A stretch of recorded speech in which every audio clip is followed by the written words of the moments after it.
Hi అండి, welcome to our channel. ఇక్కడ మాకు శ్రీకాకుళంలో అయితే ఎండలు మామూలుగా లేదు. ఈ ఎండలకు జడిసి మేము ఏం చేస్తున్నామంటే మార్నింగ్ 9 o'clock అయితే మేము వంటను అయితే క్లోజ్ చేసేస్తున్నాము. ఎందుకంటే 9 o'clock తర్వాత అయితే అస్సలు బయటకు రాలేము, అలానే స్టవ్ దగ్గర కూడా నిల్చోలేము, అంత ఎండలుగా ఉన్నాయి. మాకైతే వంట త్వరగా కావాలని మేము ఏం చేసామంటే చెట్ల కింద ఉండే కట్టెల పొయ్యి పైన అయితే వండుకోవడం ప్రారంభించాము. పొద్దున్నే ఈ చెట్ల కింద వండడం వలన మనకు అంత వేడి అనిపించదు, అలానే కట్టెల పొయ్యి పైన వండడం వలన మనకి వంట కూడా చాలా త్వరగా అయిపోతుంది. ఇంకా మా పాత కట్టెల పొయ్యి పైన వంట చేస్తే చాలా నీట్గా ఉంటుంది. కాకపోతే అక్కడ మామిడి చెట్లు మామిడికాయలు కాయడం వలన అక్కడ వంట చేయలేకపోతున్నాము. అందుకని కొత్తగా వేరే దగ్గర అయితే ఈ పొయ్యి అయితే అరేంజ్ చేసాము.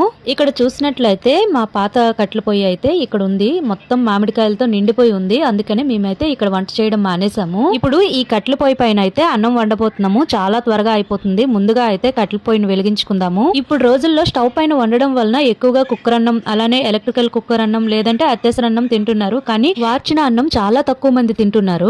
ఇప్పుడు మీకు వార్చిన అన్నం ఎలా ప్రిపేర్ చేయాలో చూపించబోతున్నాను. మొదటగా మనం పొయ్యి వెలిగించుకున్న తర్వాత ఒక కుండ నిండుగా నీళ్లనైతే పెట్టుకోవాలి. ఇక్కడ మనం 1 గ్లాస్ రైస్ తీసుకుంటే దానికి 5 గ్లాసుల నీళ్ళనైనా తీసుకోవాలి. నీళ్లు తెల్లినాక ఇందులో కడిగి పెట్టుకున్న రైస్ నైతే వేసుకోవాలి. కొద్దిసేపటి తర్వాత మనకి రైస్ అయితే ఉడుకుతుంది కదా, ఆ రైస్ ఉడుకుతున్నప్పుడు మనకి నురగలా వస్తుంది కదా, ఆ నురగనైతే బయటకు తీసేయాలి. ఇలా తీసిన తర్వాత అన్నాన్ని అంతటిని కూడా ఒకసారి కలుపుకోవాలి. కొద్దిసేపటి తర్వాత చూస్తే మనకి పైన నీళ్లు కాకుండా అన్నం కనిపిస్తుంది. ఇలా కనిపిస్తే మనకి అన్నం అనేది ఉడికినట్లే.